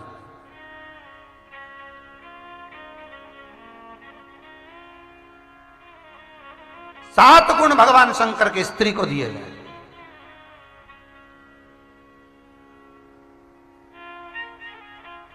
महाराज पति बहाव में बहकर कुछ निर्णय गलत ले लेता है, बाद में पछताता, तो शिव कथा कह रही है शंकर भगवान ने एक निर्णय गलत ले दिया कि गणेश को प्रथम गिनती में ला दिया। कार्तिकेय के सामने मां जगत जननी दुर्गा भवानी, मां गौराणी, मां उमा, मां ललिता, मां कात्यायनी, मां कुष्मांडा स्वतः खड़ी हो गई। और जब मां खड़ी हुई, कार्तिकेय ने आकर कहा मां पिताजी ने तो गणेश जी को प्रथम गिनती का वर दे दिया। हाँ, कार्तिकेय को गले से मां लगाती तो कार्तिकेय दूर हट गए। मां आप कुछ बोली नहीं। जगत जननी बोली बात तो वही है कि मैं सुनी तभी से तो खड़ी हूं। मां छोटा भाई सिंहासन पर बैठे और बड़ा भाई जगत में डोले, ये कहां की रीति है। मां पिताजी ने कहा था जो पृथ्वी की पहले परिक्रमा कर कर आएगा वो प्रथम गिनती में आएगा। मैं पृथ्वी की परिक्रमा केवल पिता के वचन पर गया और मैंने वचन निभाया। और गणेश जी ने बुद्धि का परिचय देकर पिताजी की परिक्रमा कर ली, पर मैंने तो वाणी का वचन निभाया है ना। वाणी का वचन निभाया है मैंने।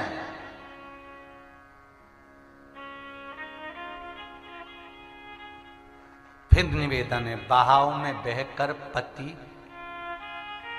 वचन दे देता है पर बाद में पछताता है। दशरथ जी को ही देख लो ना साहब, कितने सूर्यवंश की पताका को फहराने वाले धर्मध्वज, वीर ध्वज श्री दशरथ जी महाराज, इतने प्रबल योद्धा, इतने प्रखर योद्धा,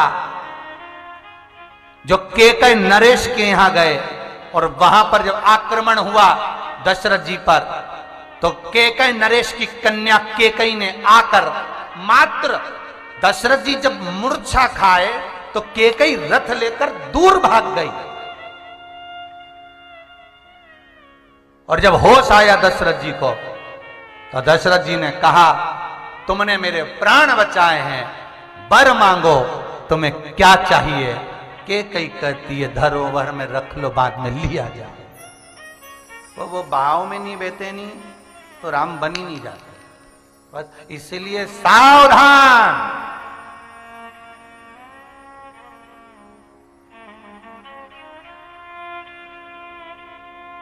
वो कितनी भी रो के बहाव में बहाए,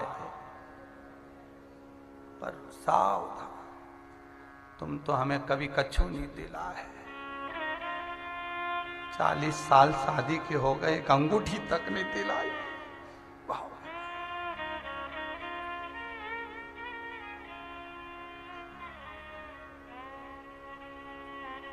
हमारा तो कहना ही नहीं मानते।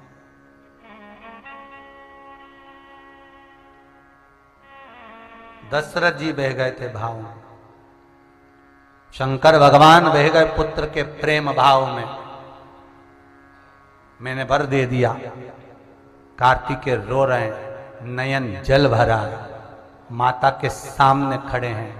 एक माँ ऐसी होती है जिसके मन में भेद नहीं होता।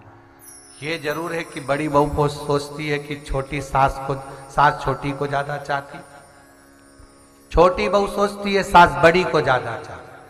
पर कभी दुकरिया से पूछो तो, कभी बूढ़ी माता से पूछो, कभी माता से पूछना कि वो बड़ी को चाहती कि छोटी को चाहती। मां ने बराबर का दूध पिलाया अपने बच्चों को। सास की दृष्टि में सारे बेटे बराबर होते हैं, दृष्टि में भेद अपने हो जाता है। तो हमको लगता है ये बड़े को चाहती, ये छोटे को चाहती।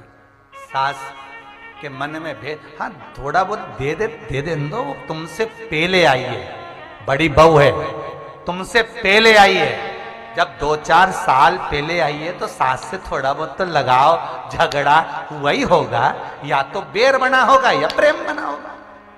अब तुम तो अब भी आई, तो थोड़ा हमारे बराबर रेखे तो देखो 2-4 साल ज्यादा, तब मालूम पड़ेगा कि जगदम्बा कैसी है। अभी क्या सोचना। और आते से तुमने तो अंदाजा लगा दिया कि सास बड़ी को ज्यादा चाहती है, सास छोटी को ज्यादा चाहती है, तुमने तुरंत अंदाजा लगा लिया। अरे तेल देखो और तेल की धार देखो, अभी तो चालू हो गया। इतनी जल्दी अंदाजा नहीं लगा सकते कि कौन व्यक्ति कैसा है। कई माताएं हमारे पास आती हैं, हम तो यहाँ बैठते हैं ऑफिस में, सवेरे 9:30 बजे से 10:30 बजे तक सबसे मिलते हैं, ऐसा नहीं कि नहीं मिलते, यहाँ बैठते सबसे बात होती। तो कई माताएं आती है और वो फोटो लेके, गुरुजी लड़के की लड़की देखी, मोबाइल पे दिखाई, कैसी लगी? हमने कहा जोरदार है री, अच्छी। गुरुजी हम 8 लोग गए थे गुरुजी लड़की देखने, इतनी बढ़िया संस्कारित लड़की गुरुजी, मुंडा से आवाज नहीं आए, बाकी चुप एकदम बढ़िया, बिल्कुल नहीं बोली गुरुजी। हमने जितना प्रश्न किया ना उतना ही करा, आप देख के बताओ कैसी? हमने कहा बढ़िया गुरुजी, इतनी बढ़िया। हम 3 घंटा बैठे पर उसके मुंह से आवाज नहीं आई गुरुजी। हमने भी मन में सोचा अभी नहीं बोली, जब वो बोलेगी तो तू भी डोलेगी। अभी काहे बोलेगी? शादी कराना है कि नहीं कराना? बिल्कुल नहीं बोली।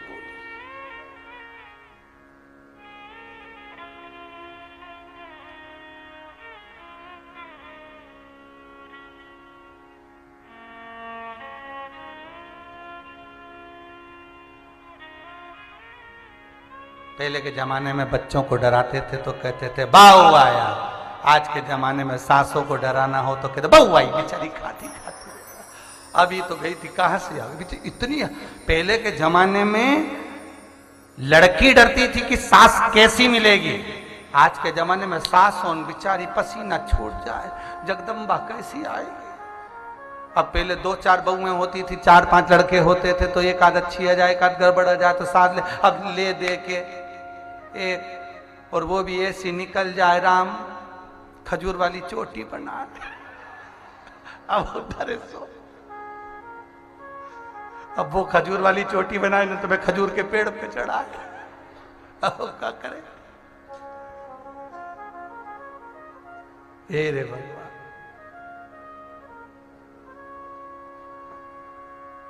शिव कथा कह रहा है, शंकर का अनुमोदन कह रहा है, शिव महापुराण कह रहे, दरा का सुख। ये ठीक नहीं करा, आप बहाव में बह गए, आपने गलती कर दी भोलेनाथ, बहुत बड़ी गलती कर। शिव जी पूछे ए सती, ए पार्वती, क्या गलती करी। पार्वती जी बोलती हैं गलती ये है, दोनों बेटे थे, दोनों क्रम से चले। वो परिक्रमा करने गया, आप भी परिक्रमा करने गए, पर उसने परिश्रम की परिक्रमा करी है और इसने बुद्धि की परिक्रमा करी। आपको दोनों के लिए बराबर सोचना था, पर आप विचार नहीं कर पाए, बहाव में बह गए। ए भोलेनाथ, आज यह गौराणी पार्वती आपसे वचन लेती हूं, आप मुझे वचन दो कि आज के बाद आपकी कभी पूर्ण परिक्रमा नहीं हो, और जो पूर्ण परिक्रमा करे उसने अपने जीवन काल में जितना पुण्य करा हो वो सारा पुण्य उसका समाप्त हो जाए। वर दीजिए भोलेनाथ। शंकर भगवान ने कह दिया तथास्तु।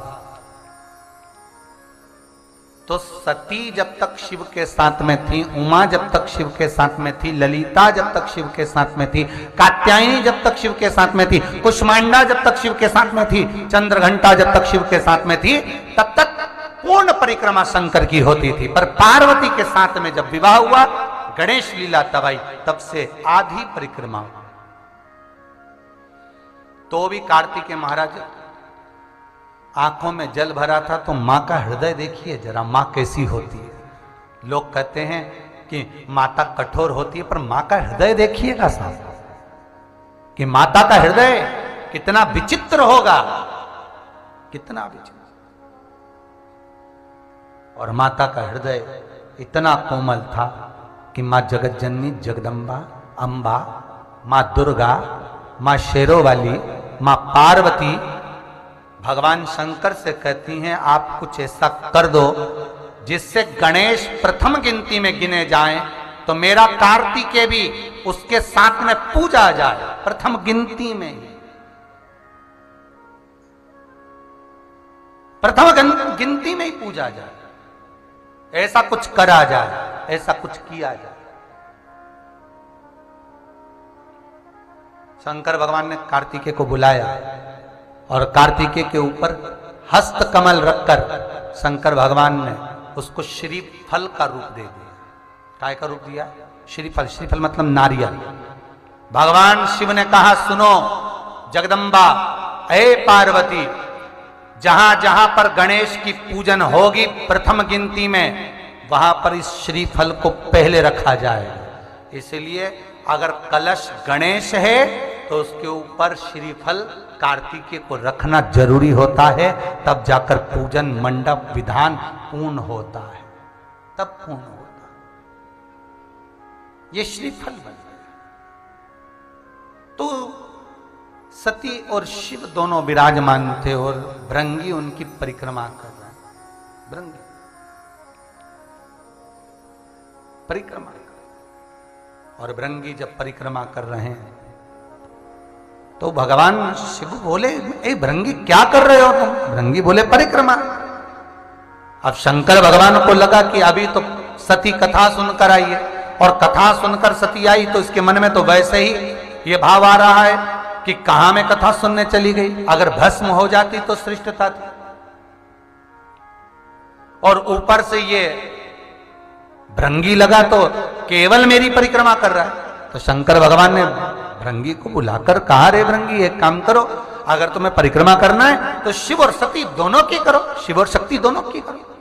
नहीं नहीं नहीं, मैं तो केवल आपकी परिक्रमा करूंगा। ये भृंगी के शब्द, मैं केवल आपकी परिक्रमा करूंगा और मैं सती माता की परिक्रमा नहीं कर सकता। यह आद्य शक्ति जगदम्बा है, ये आद्य शक्ति जगदम्बा की परिक्रमा मैं करूं, ये मेरे बस का नहीं।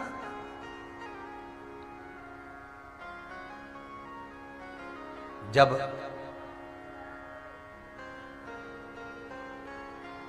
पति मार्ग से भटकता है, किसी अन्य स्त्री के चक्कर में आ जाए या कोई अलग जगह उसकी व्यसनता, उसकी दोस्ती बढ़ती जा रही है, जुए में रमने लगा है, गलत कर्म में जाने लगा है, उस पति को सही मार्ग पर लाने के लिए ताने नहीं दिए जाते, गाली नहीं दी जाती, झगड़ा नहीं करना चाहिए। एक काम करना चाहिए, जहां पर शिव पंचायत बैठी है। शिव पंचायत में कौन कौन होता है?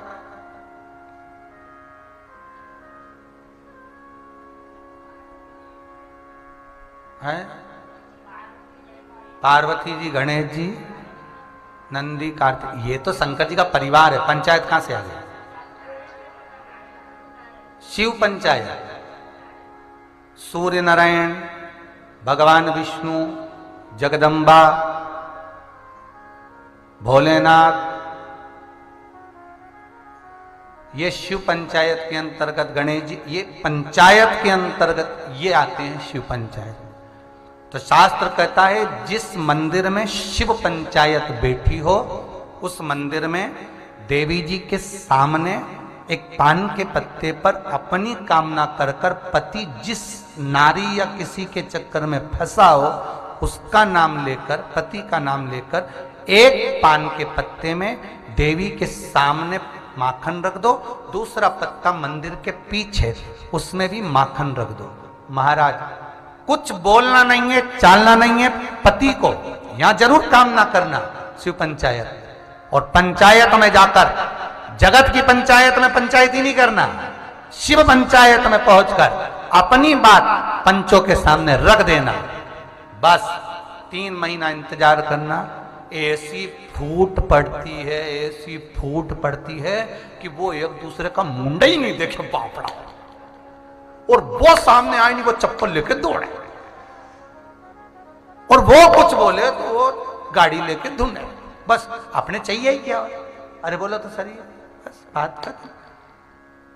वो उधर झगड़ा करे, इन्हें प्रेम बढ़े। अब कई माताएं कहती है, गुरुजी हमने तो देवी जी के मंदिर, अरे देवी जी के मंदिर, शिव पंचायत में अपनी बात पंचों के सामने पहुंचना चाहिए। पंचों के सामने पहुंचेगी तब तो काम होगा।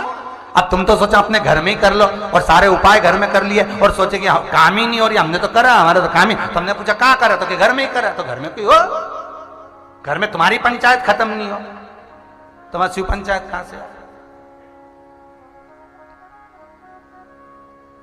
शिव पंचायत में जाकर के, और जब आप शिव पंचायत के अंतर्गत, महाराज शिव पंचायत के मंदिर बहुत कम होते हैं, पर अपने हृदय की बात रखने के लिए शिव पंचायत में बात कहना जरूरी है।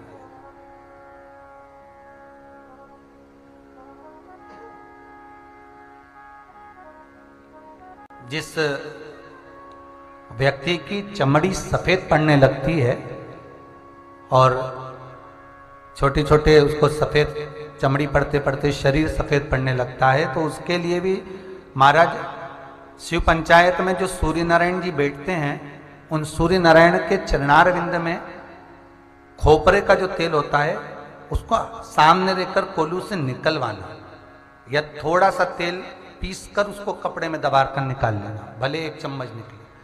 सूर्य नारायण भगवान के चरणारविंद में वो तेल समर्पित कर उस तेल को रविवार के दिन चढ़ाकर शिव पंचायत से उठाकर शंकर भगवान को चढ़ाकर शिवलिंग पे चढ़ा हुआ तेल उंगली पर से निकालकर अपनी कामना कर शरीर को ठीक करने के लिए रविवार के दिन जो तन पर जहां जहां दाग हो वहां लगा लेते हैं महाराज।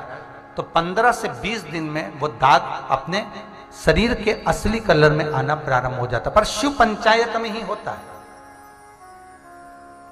महाराज, अपने स्वरूप में आना प्रारंभ। भगवान शिव ओघड़दानी त्रिकालदर्शी कैलाशी जहां सर्वस्व सुख के साथ बैठे, इसलिए आप स्वयं सती और शिव जहां बैठे हैं, शक्ति और शिव जहां विराजमान है, कहा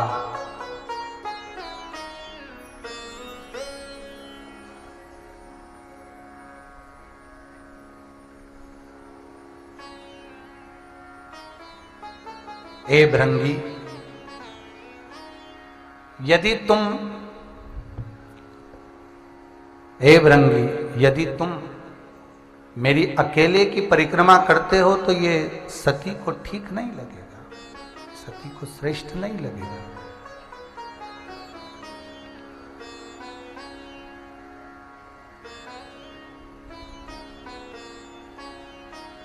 एक काम करो भृंगी, कि तुम शिव और सती, शिव और शक्ति दोनों की परिक्रमा करो।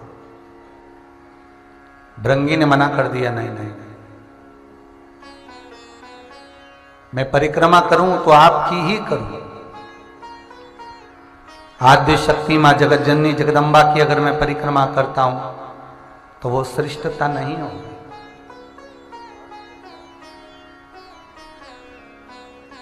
अगर मैं मां जगत जननी दुर्गा भवानी की परिक्रमा करूं तो उसमें मेरी श्रेष्ठता नहीं होगी महाराज। भृंगी कहते हैं मैं केवल आपकी ही परिक्रमा करना चाहता हूं। नहीं माने, भगवान शिव ने फिर समझाया, भृंगी नहीं माने। तो सती को बुरा लगा,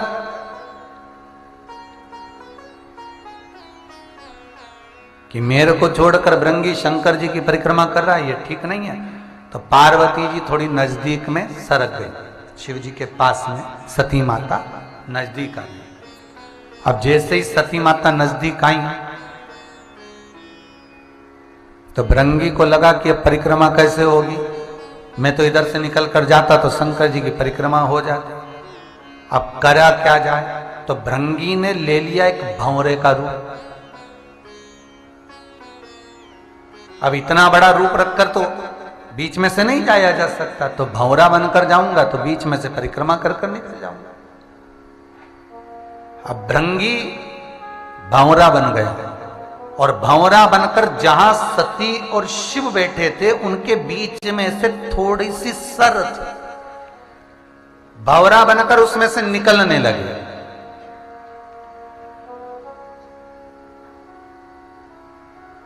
जैसे ही निकलने लगे, सती मैया ने देखा कि भंवरा बनकर भृंगी निकल रहा है, तो सती मैया शिव के पास में आकर, भगवान शंकर के नजदीक में आकर, गले में बैया डालकर मां सती शिव से सिर मिलाकर जब बैठी तो भृंगी ने देखा कि अब परिक्रमा का कोई स्थान नहीं रहा।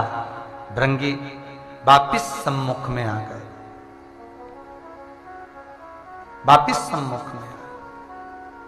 भगवान शिव बोले, भृंगी तू क्या चाहता है बोल। भृंगी कहते हैं, हे कैलाशी अविनाशी, हे शिव, हे शंकर, हे भोलेनाथ, कृपा इतनी सी कर दीजिए कि नाथ आपका कोई ऐसा स्वरूप हो जिस स्वरूप में माता और पिता सर्व परिवार समेत एक ही जगह पर स्थापित हो, तो वहां की भले आधी भी परिक्रमा करी जाए तो वो पूर्ण मानी जाए, ऐसी कृपा मुझ पर कर दो। भगवान शंकर सती का भाव जान गए। जैसे सती और शिव दोनों नजदीक हुए, वही भाव मेरा। भगवान शंकर ने भृंगी से कहा, भृंगी जैसे सती माता मेरे नजदीक में आई है, ये सती तो जलकर भस्म हो जाएगी, पार्वती के रूप में जन्म लेगी, तब भृंगी मेरा एक स्वरूप का दर्शन मैं तुझे कराता हूं सती माता के सम्मुख में, माता सती के सम्मुख। भगवान शंकर ने सती को एक सुंदर स्वरूप के रूप में विराजमान करा, शिला के स्वरूप में। जहां सती माता का हस्त कमल नजर आ रहा था, उसी स्वरूप पर भगवान शंकर गोदी लगाकर, पालकी लगाकर हस्त कमल पर विराजमान हुए। तब उस स्वरूप का दर्शन जो भृंगी ने करा, यही जलाधारी और शिवलिंग का दर्शन था। ए भृंगी, जब सती पार्वती बनकर जन्मेगी, उस समय पर जब पार्वती का हृदय चित्त विचलित ना हो और पार्वती शिव की आराधना में जब डूबे, घोर तप माता पार्वती करे शंकर को पाने के लिए, तो शंकर मिलने वाले नहीं हैं। पर यदि यही पार्वती जो स्वरूप का दर्शन मैंने भृंगी तुझे दिया है, ऐसा स्वरूप का निर्माण कर कर यदि पार्वती पूजन करेगी, तो उसको ये महादेव शीघ्र प्राप्त होगा। और सुन ए भृंगी, इस संसार सागर में, मृत्यु सागर में मेरा ये स्वरूप जटा बांधा हुआ, त्रिनेत्रधारी, त्रिशूलधारी, त्रिपुंडधारी, मृगशाला पहना हुआ, इस स्वरूप का पूजन दर्शन मृत्यु लोक में नहीं होगा। मृत्यु लोक में अगर दर्शन होगा तो जो तुझे मैंने दर्शन दिया है, यही गौरा और शिव का सुंदर सती और शिवलिंग का दर्शन तुझे मृत्यु लोक में होगा। जो मनुष्य शंकर भगवान के शिवलिंग का दर्शन करता है, पूजन करता है, उसे शिव पंचायत का, शंकर के संपूर्ण परिवार का, पार्वती हो, सती हो, गणेश जी हो, कार्तिकेय हो, संपूर्ण परिवार के दर्शन का पुण्य भाग उसे प्राप्त हो जाता है। तो कल का प्रश्न था कि पार्वती जी को किसने, क्योंकि पार्वती तो वन में चली गई थी,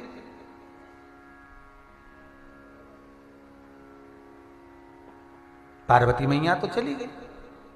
उन्होंने तो देवऋषि नारद के मुख से सुना था कि अगर ये शिव का स्मरण करे, शंकर का अनुमोदन करे, शिव का रसतत्व ग्रहण करे, शंकर की पूजन करे, शंकर का नाम जाप स्मरण करे, तो इसे शिव मिल जाए। नहीं तो पति तो मिलना है, भस्मी रमाने वाला, जटाजूट बांधने वाला, मृगशाला पहनने वाला, तो जाए। 6 वर्ष की आयु में मां जगत जननी जगदम्बा माता पार्वती 6 वर्ष की आयु में वन में जाकर शिवलिंग का निर्माण कर कर भगवान शंकर की आराधना कर। कौन बनाना सिखा रहा? आपको ज्ञात होना चाहिए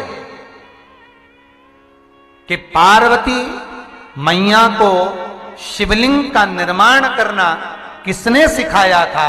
तो का भृंगी स्वतः एक ब्राह्मण का रूप रख कर आए थे, और भृंगी देव ने, भगवान शिव के गण भृंगी ने,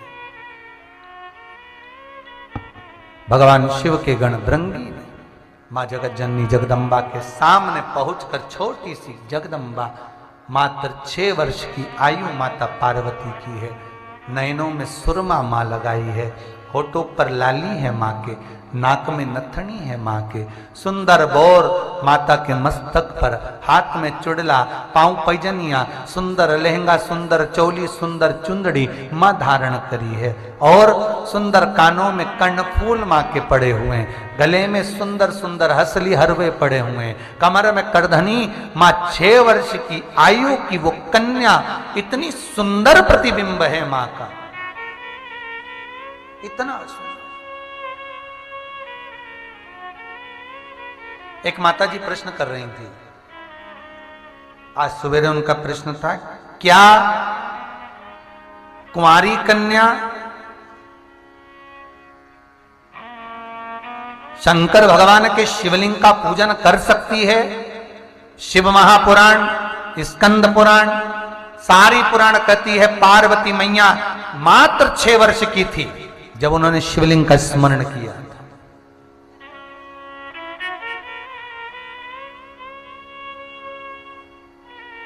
बांस, बांबू जब तक गीला रहता है उसको कैसे भी नमा सकते हो, और बांबू बांस जब सूख गया उसको नमाओगे तो टूट जाएगा। बच्चों को संस्कारवान बनाना है, बच्चों को संस्कारित बनाना है, तो जब तक वो बाल्यावस्था में हैं, छोटे हैं, उस समय पर उनको संस्कारित बनाया जा सकता है। और बच्चे जब अपनी उम्र पर आ जावे, एक अवस्था बढ़ती चली जावे, 10th क्लास में आए, 12th क्लास में आए, धीरे धीरे वही बच्चा 8th क्लास तक रहता है तो तुम्हारी सुन लेता है, 9th तक भी रहता है तो तुम्हारी साध कर सुनकर चलता है, 10th क्लास में आता है, मित्र दोस्त बढ़ते हैं तो उसको ये लगने लगता है मेरा मान सम्मान हो, 4 दोस्तों के सामने मेरे माता पिता चिल्लाए ना, कोई आवाज ना लगाए, घर के नाम से ना पुकारें।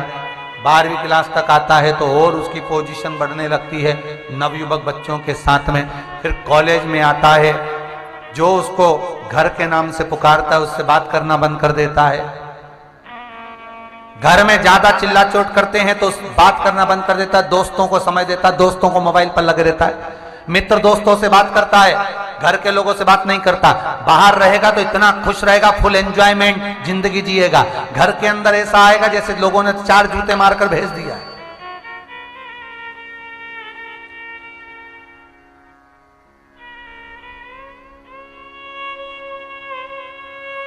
फिर माता पिता किसी गुरु जी के पास जाकर पूछेंगे, बताओ महाराज जी हमारे लड़के की गृह दशा गड़बड़ चल रही है।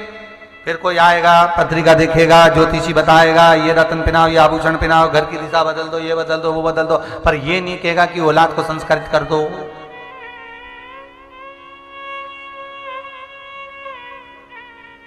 बच्चों को कार दिलाने की जगह संस्कार दिलाओ। कार दिलाओगे तो बच्चे बेच कर खा जाएंगे, संस्कार दिलाओगे तो बच्चे कारों की लाइन लगा देंगे। अगर संस्कार हैं तो कार शोभा देती है। महाराज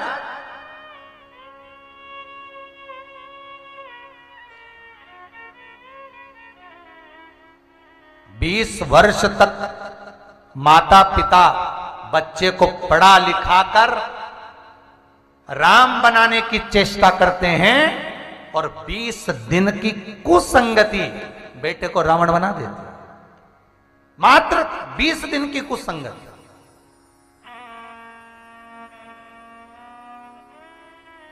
दो बच्चों को संस्कार दो।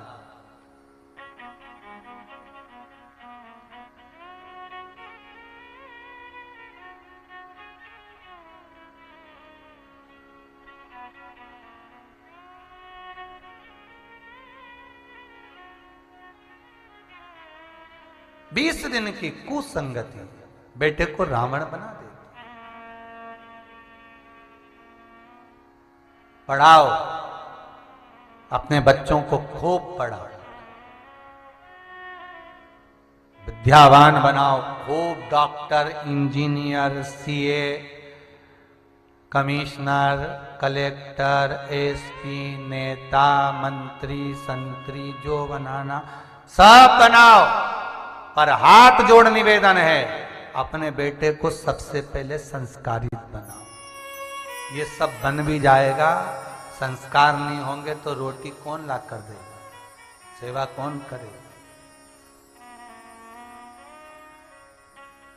खूब पढ़ाओ दिल से। भगवान ने धन दिया हो तो बच्चों को अच्छा पढ़ाना चाहिए, बेटा हो चाहे बेटी, खूब दिल से पढ़ाओ, खूब पढ़ा, पर थोड़ा संस्कार। है बेटा चलो लोटा भर के पानी लो, शिव जी के मंदिर जाओ, उठाओ जल, सूर्य नारायण भगवान को अर्घ दो, सिर पे तिलक लगाओ। अरे मम्मी कोई फैशन, सिर पे तिलक लगाओ। सबको प्रणाम करो।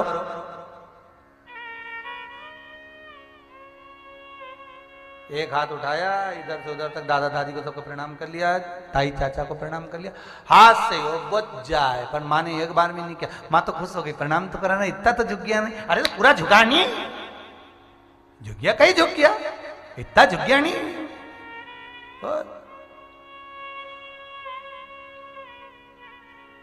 इतने में खुश हो गई हो, मेरा बेटा तो इतना झुक गया। अरे पूरा झुका, अभी उम्र है। घुटने टिकवाओ, प्रणाम करो, नमन करो। क्या झुक गया, झुक गया, इतना झुक गया। बहुत सिखाओ बच्चों को, संस्कार श्रेष्ठ हो तो जीवन आपरूप सार्थक हो। जीवन की सार्थकता बनेगी।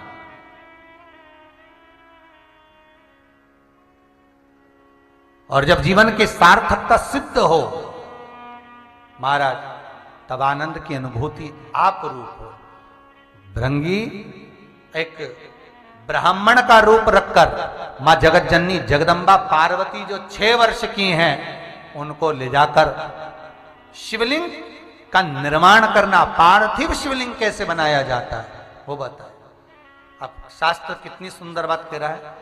स्कंद पुराण कहती है और लिंग पुराण कहती है। लिंग पुराण के अंतर्गत कहा भगवान विष्णु को शिवलिंग का निर्माण करना भृंगी ने सिखाया। ब्रह्मदेव, अग्निदेव, सूर्य नारायण, इंद्र, लक्ष्मी, ब्रह्माणी, ये जितने देवता हुए, सारे देवताओं को अगर शिवलिंग का निर्माण करना बताया तो स्वयं भृंगी देव ने बनाया। स्वयं बनी भगवान शंकर के गण भृंगी निर्माण कैसे किया, पार्वती को बताया। हे जगत जननी जगदम्बा, पार्वती के सम्मुख में भृंगी देव आए। थोड़ी सी बालू, थोड़ी सी मिट्टी लाए। बालू और मिट्टी का